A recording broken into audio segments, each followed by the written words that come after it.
Hello, my name is Jacques and I am a Senior Customer Service Representative with Blue Cross and Blue Shield of Georgia. I serve the State Health Benefit Plan and I'm here to help educate you guys about your benefits. Today we have a series of additional clarification questions about the SHBP plan designs. What will happen to my HRA account dollars that I've already used for office visits, therapies, and ER visits?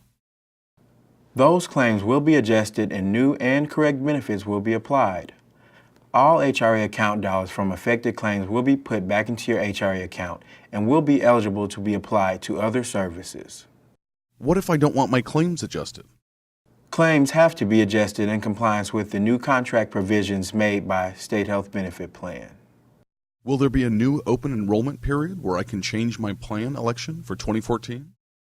No, there will not be a new open enrollment period. Will the pharmacy coverage convert to copays as well? Yes, for pharmacy benefits, please contact Express Scripts at 877-841-5227. I have physical therapy. Will the copay change depending on where the therapy occurs? Regardless of place of service, the copay for these therapies will not change.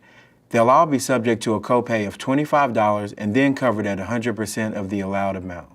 I saw the same provider twice in the same day. Will I pay more than one copay? No, there will just be one copay per provider per day. I hope this video was helpful to you. I encourage you to share this video with your coworkers and friends. Please visit us online at www.bcbsga.com/shbp or send us an email at askshbpbenefits@bcbsga.com. You can always reach us by telephone at 855-641-4862. Thanks for watching and see you next time.